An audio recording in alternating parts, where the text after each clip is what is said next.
새롭게 주신 2025년이 왔습니다. 오늘 우리는 복음에 대한 올바른 이해를 토대로 새롭게 주신 이 1년 어떤 삶으로 하나님 앞에 나아갈지 우리가 적용하면서 같이 말씀을 나누도록 하겠습니다. 이 본문의 상황은 유대인의 유월절이라고 하는 명절에 일어난 일입니다. 예수님은 구원의 복음이 무엇인지 아주 구체적으로 말씀해 주셨습니다. 그 말씀은 바로 하늘의 밀이 땅에 떨어져 죽지 아니하면 하늘 그대로 있고 죽으면 많은 열매를 맺느니라입니다. 너무나도 중요한 말씀을 예수님께서 전해 주셨습니다. 이 말씀은 분명히 예수 믿는 자들뿐만 아니라 불신자들까지도 윤리적인 또는 도덕적인 희생을 주장하면서 내어놓는 말씀이 되었습니다. 물론 이 말씀은 사람의 헌신과 희생을 요구하는 말씀은 아닙니다. 우리도 희생하여서 많은 열매를 맺자 그 주장을 하기 위해서 이 말씀이 다각도로 이용되기는 하지만 예수께서 말씀하신 의도는 전혀 그런 관점이 아니었습니다.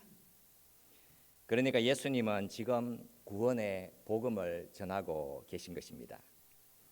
이 엄청난 말씀은 어떤 상황에서 나온 것입니까? 본문 20절에서 말씀을 하고 있습니다. 명절에 예배하러 올라온 사람 중에 헬라인 몇이 있는데 라고 했습니다. 즉 이방 나라 사람들이 유대인들이 믿는 그 하나님을 예배하겠다고 예루살렘으로 올라온 것이었습니다. 그리고 그 이방인들은 예수님에 대해서 들었던 것임에 틀림이 없습니다. 그들이 와서 무슨 말을 했습니까? 우리가 예수를 배우고자 하나이다 라고 했습니다. 소리 나는 대로 읽으면 이렇게 읽습니다. 텔로멘톤 예순 이데인, 우리는 원합니다. 예수님을 보기를. 이들은 지속적으로 원하고 있었습니다. 예수님을 배웠기를 말입니다. 저는 이 표를 2025년 표로 정하면서 과연 교회들에서 이런 표를 한 해 표로 정한 데가 있을까 궁금했습니다. 그리고 이런 표는 정말 있었습니다. 그렇다면 이런 표를 한 해의 표로 삼고 늘 이 목적지를 떠올린다면 이 표는 무슨 의미를 담고 있는 것이겠습니까? 한 해의 목표를 정하는 것을 표어라고 한다면 이 표가 의미하는 바 우리 인생의 다양한 경험 이야기라든가 세상에서 일어나는 이런저런 다양한 이야기들, 윤리 도덕 이야기, 경제 이야기, 즐거운 이야기, 재미있는 이야기, 그런 것을 들려달라는 요구는 아니겠지요. 우리가 예수를 배우고자 하나이다 라고 했다면 예수님을 찾아온 그 이방인들에게는 도대체 어떤 갈증과 간절함이 있었겠습니까? 바로 그 목적지로 우리를 데려달라는 것입니다. 즉 예수님의 십자가 이야기를 해달라는 것입니다. 복음을 전해달라는 것입니다. 유대인들은 헬라 이방인들을 무엇으로 여기면서 살았습니까? 유대인들의 눈에는 이방인들은 다 개, 돼지였습니다. 그리고 그 유대인들은 예수님을 버렸습니다. 그러나 간절한 이방인들은 예수님을 찾아와서 우리가 예수를 배우고자 하나이다 라고 했습니다. 그들이 예수님을 찾아왔을 때 그들이 마주했던 절기는 유대인의 최고 명절인 유월절이었습니다. 대속을 위해서 양을 잡는 날이었습니다. 더 구체적으로는 예수님이 십자가에 달리시는 날인 것입니다. 그렇다면 지금 이스라엘이라는 나라는 어떤 형편 가운데에 놓여져 있는 것입니까? 이스라엘 민족은 완전히 실패했다라고 하는 형편입니다. 그리고 그들은 아무것도 볼 수 없다라고 하는 형편 앞에 세워져 있습니다. 그들 앞에 하나님은 구원에 이르는 길을 어떻게 여셨습니까? 율법과 제사가 아니라 예수님의 십자가 죽음으로만 구원에 이르게 된다. 그 말씀을 표현해 주는 것이 하늘의 밀이 땅에 떨어져 죽지 아니하면 그대로 있고 죽으면 많은 열매를 맺느니라라고 하는 말씀이었습니다. 여러분, 우리는 어떤 사람들이었습니까? 사도 바울이 에베소서에서 말씀하고 있습니다. 그때에 너희는 그리스도 밖에 있었고 이스라엘 나라 밖의 사람이라. 약속의 언약들에 대해서는 외인이요 세상에서 소망이 없고 하나님도 없는 자이더니라고 말씀했습니다. 마침내 이제는 전에 멀리 있던 너희가 그리스도 예수 안에서 그리스도의 피로 가까워졌느니라. 너무나도 놀라운 선포가 임한 것이었습니다. 그렇다면 24절 말씀이 전하는 복음이 어떤 내용인 것이겠습니까? 하늘의 밀이 땅에 떨어져 죽지 아니하면 하늘 그대로 있고 죽으면 많은 열매를 맺느니라.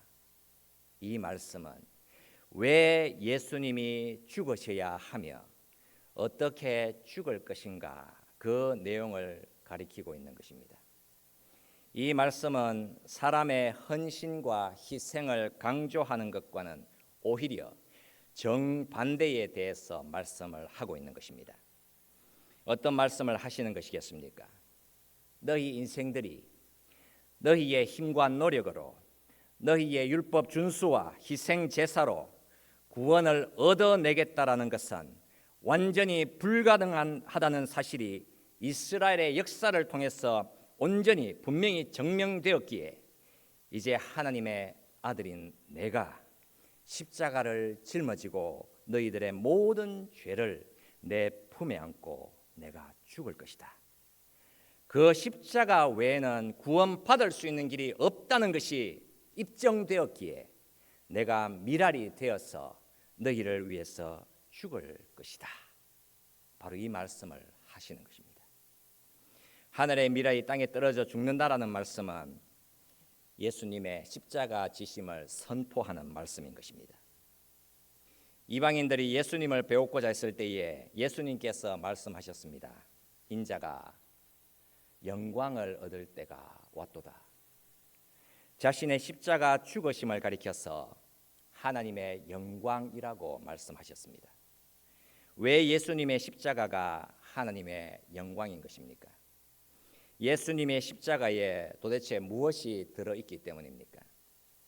바로 거기에는 하나님의 정의, 하나님의 사랑, 하나님의 은혜, 하나님의 용서, 하나님의 평강, 하나님의 인내, 하나님의 모든 성품이 들어있기 때문입니다.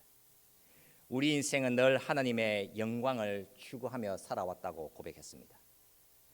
그렇다면 가만히 한번 생각해 보십시오. 우리가 하나님의 영광을 추구한다고 하면서 우리는 도대체 무엇을 해왔으며 무엇을 추구해 왔습니까? 많은 사람들이 자신들은 하나님의 영광을 추구한다고 고백해 왔습니다.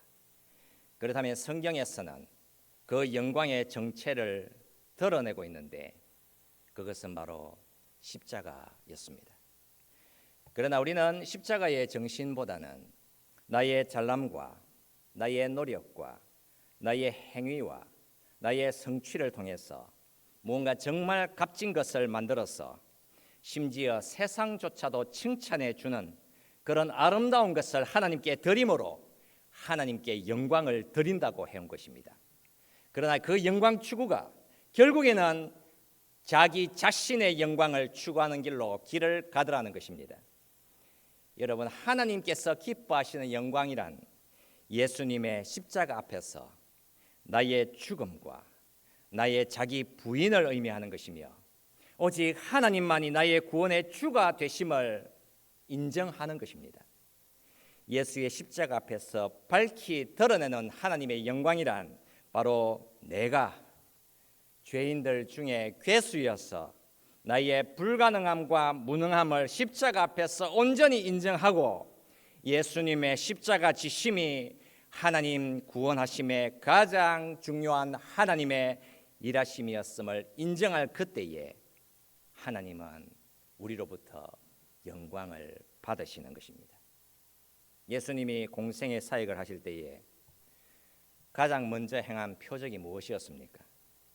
예수님은 물로 포도주를 만드셨는데 포도주가 떨어진 그 혼인잔치에 가장 맛있는 포도주를 주셨지요. 그 잔치에서 보여주신 그 포도주는 바로 예수님의 피를 가리키는 것이었습니다. 율법 준수를 위해서 사용되었던 그 물을 담아두던 항아리가 6개 놓여져 있었습니다. 예수님이 그 항아리에 물을 채우게 하셨고 갖다 주라고 하셨습니다. 그리고 그 물은 가장 맛있는 포도주로 변했습니다. 왜 그곳에는 항아리가 6개만 놓여져 있었겠습니까? 구약에서 완전한 숫자는 7입니다. 불완전한, 부족한 항아리 6개. 하지만 예수님의 7번째 완전한 항아리, 예수님이 그 항아리가 되셨고, 즉 주님의 십자가 희생으로 인해서 나머지 6개 모든 것이 완전하게 변한다라는 사실을 말씀해 주신 것입니다. 즉 십자가로 인한 희생과 헌신으로 인해서 하나님의 나라가 완성되는 것입니다. 우리가 이 땅에서 죽도록 헌신하고 죽도록 충성하면 우리가 하나님의 미래가 된다라고 말씀하시는 것이 아닙니다. 죄인들은 모두가 다 불가능한 자들로서 그 어느 누구도 스스로의 힘으로 하나님의 영광에 이르지 못하지만 오직 하늘의 미랄로 십자가에서 죽으신 예수 그리스도의 공로로 인해서 생명의 열매가 맺혀지게 되는데 그게 바로 교회요, 예수 믿는 주의 백성들인 것입니다. 우리는 예수님이 주신 십자가의 복음이 도대체 무엇을 의미하는 것인지 정말 구체적으로 볼 수 있어야 하는 것입니다. 하늘의 미랄로 땅에 뿌려지는 비유에 대해서도 예수께서 말씀해 주셨지 않습니까? 씨 뿌리는 자가 나가서 씨를 뿌렸습니다. 씨는 어디에다 뿌려지게 됩니까? 씨가 뿌려지게 되는데 어떤 씨는 길가에, 어떤 씨는 돌밭에, 어떤 씨는 가시떨기 위에, 그러나 어떤 씨는 좋은 땅에 떨어지게 되지요. 예수님이 주신 이 비유를 보면서 우리의 인생은 늘 그런 다짐을 해왔습니다. 나는 어떻게 해서든지 좋은 밭이 되자. 내가 어떻게 해서든지 나는 돌밭, 가시밭, 길가밭이 되지는 말자. 무수히 다짐해 오기도 했습니다. 그러나 가만히 보면 우리의 인생이란 항상 돌밭이요, 항상 가시밭이요, 항상 길가밭이었습니다. 그럴 수밖에 없는 부족한 인생이 바로 저와 여러분들의 인생인 것이지요. 그 밭들이 가리키는 바, 우리는 늘 환난과 핍박에 넘어졌고 늘 세상의 염려와 재물의 유혹에 사로잡혀 살았지 않습니까? 그러니까 우리의 힘으로는 절대로 하나님의 열매를 맺을 수 없다라는 사실입니다. 씨 뿌리는 자가 나가서 좋은 밭에 씨를 뿌리고 자라나게 하신다. 그 일은 우리에게 맡겨진 책임이 아니라 바로 하나님의 열심으로 하나님이 우리 안에서 맺어주시는 열매를 가리키는 것입니다. 예수님이 십자가에서 반드시 죽으시는 이유는 우리의 힘으로 마음의 밭을 갈아엎어서 우리가 좋은 땅에 좋은 열매를 맺을 수 없기 때문이었습니다. 정말 우리는 우리의 무기력함과 불가능을 인정할 수 있겠습니까? 이사야 7장에서 말씀을 합니다. 그 날에는 1000그루에 은 1000개의 가치가 있는 포도나무가 있던 곳마다 찔레와 가시가 날 것이라. 보섭으로 갈던 모든 산에도 찔레와 가시 때문에 두려워서 그리로 가지 못할 것이요 라고 했습니다. 하나님이 패역한 이스라엘을 심판하실 때의 모습입니다. 심판날에 등장하는 것이 씨 뿌리는 자에 나오는 가시떨기입니다.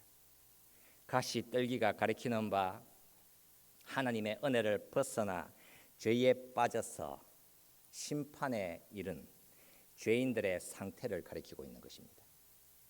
이사야 8장에서는 이렇게 말씀하고 있습니다. 만군의 여호와 그를 너희가 거룩하다 하고 그를 너희가 두려워하며 무서워할 자로 삼으라. 그가 성소가 되시리라. 그러나 이스라엘의 두 집에는 걸림돌과 걸려 넘어지는 반석이 되실 것이며 예루살렘 주민에게는 함정과 올무가 되시리니라고 했습니다. 여기에 바로 돌밭이 나오고 있습니다. 그 돌밭의 정체는 나라고 하는 사람의 불가능하다는 그 정체를 인정하지 않고 율법을 의지하면서 살아가는 이스라엘을 가리켜서 돌밭이라고 했습니다. 그래서 그들은 반드시 걸려 넘어지게 된다라고 말씀하셨지요. 하나님의 은혜 바깥에 있는 자들에게 예수님은 걸림돌이 되셔서 함정과 올무에 빠지게 된다라고 말씀하고 있습니다. 이 세상 나라, 이 세상 모든 곳은 다 길가밭이고 돌밭이고 가시떨기가 되어 있는 것입니다.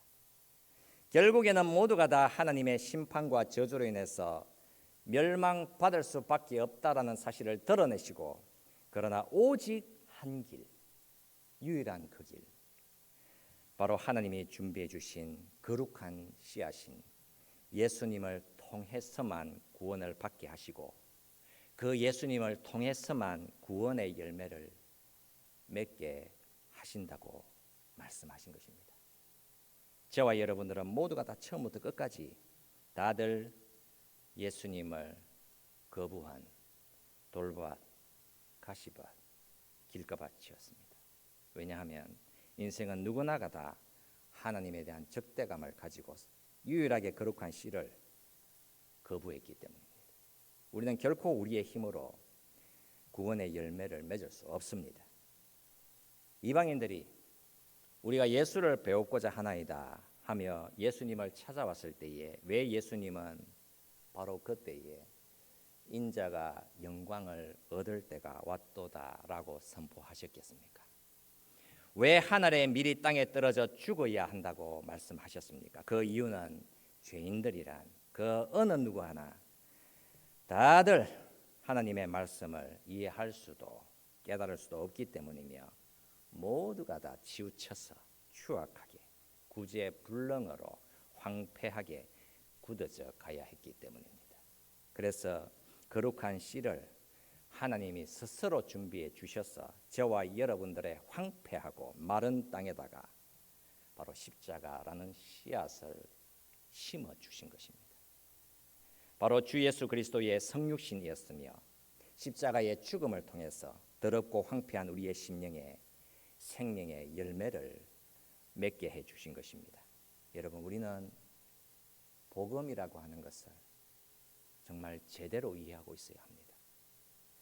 우리의 힘으로 좋은 밭을 만들어내어서 구원의 열매를 맺을 수 있는 것이 아니라 사도 바울이 로마서 9장에서 말씀해 주신 대로 내가 내 백성 아닌 자를 내 백성이라 사랑받지 아니한 자를 사랑하는 자라 부르리라 말씀하셨습니다. 고린도전서 1장에서 말씀을 했지요. 너희는 하나님으로부터 나서 그리스도 예수 안에 있고 예수는 하나님으로부터 나와서 우리에게 지혜와 의로움과 거룩함과 구원함이 되셨으니라고 말씀합니다. 예수님이 순전한 하늘의 미랄이 되시고 우리를 위해서 죽으신 것입니다. 그의 죽으심 때문에 예수님의 모습으로 우리 안에서 열매를 맺게 되는 것입니다.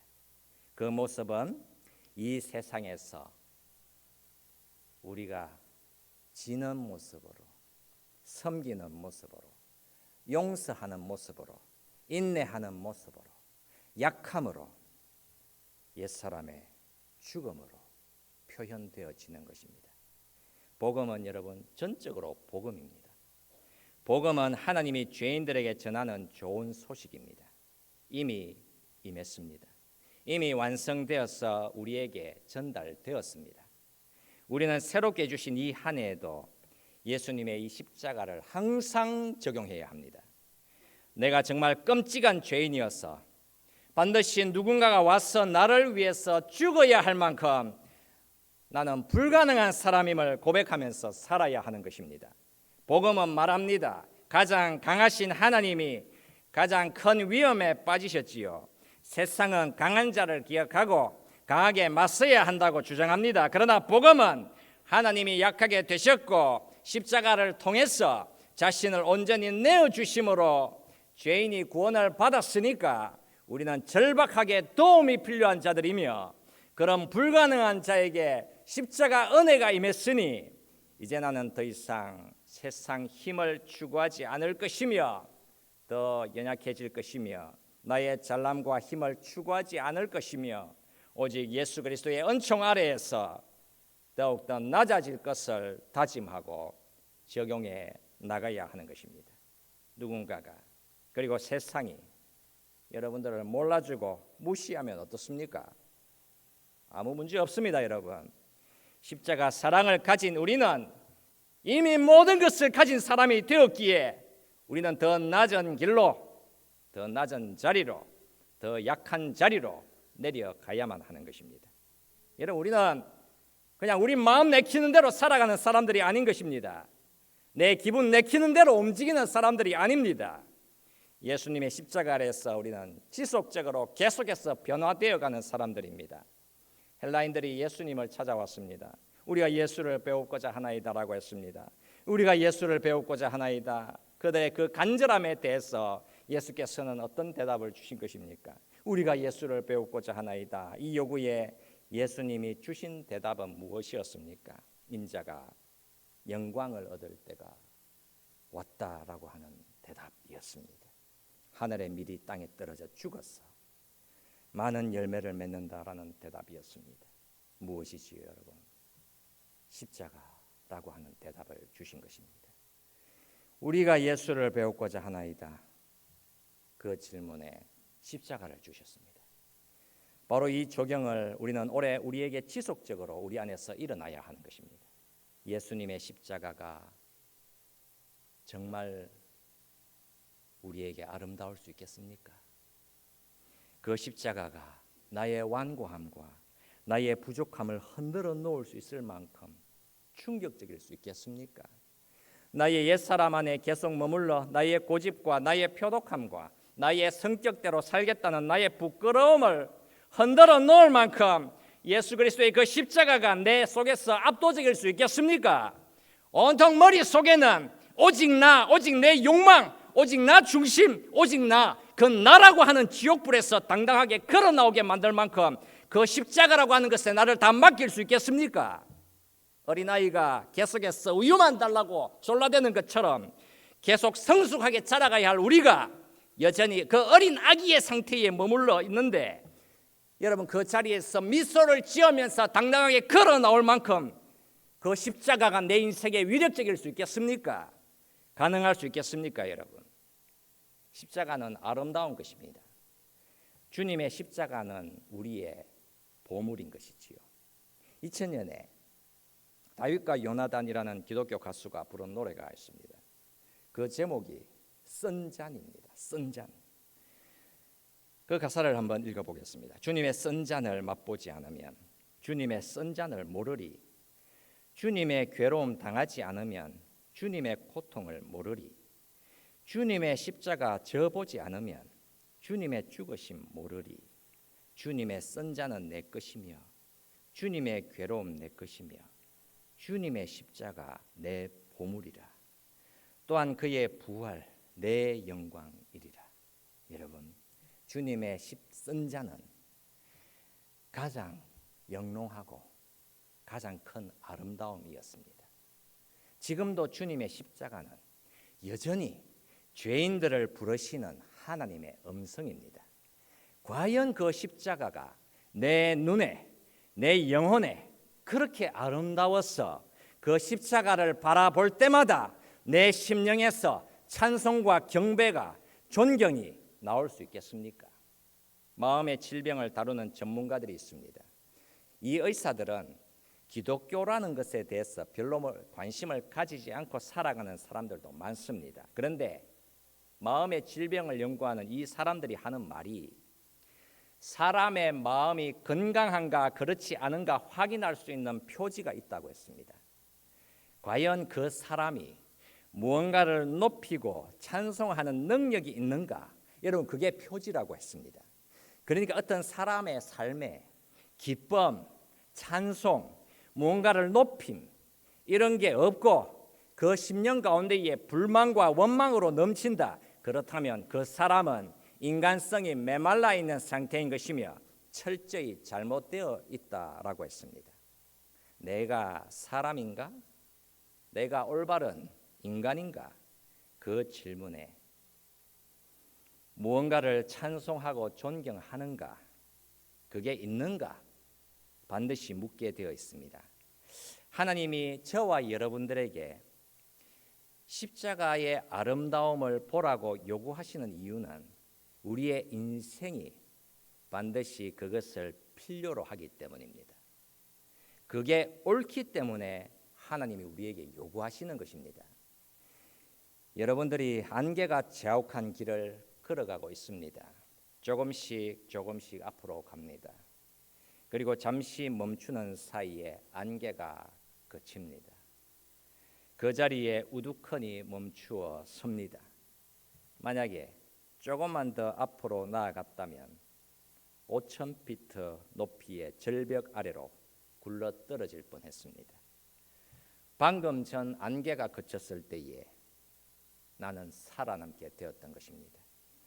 우리는 우리의 인생길을 돌아보면 반드시 인생의 길을 아주 사소하게 가볍게 다루면서 살아온 적이 너무나도 많습니다.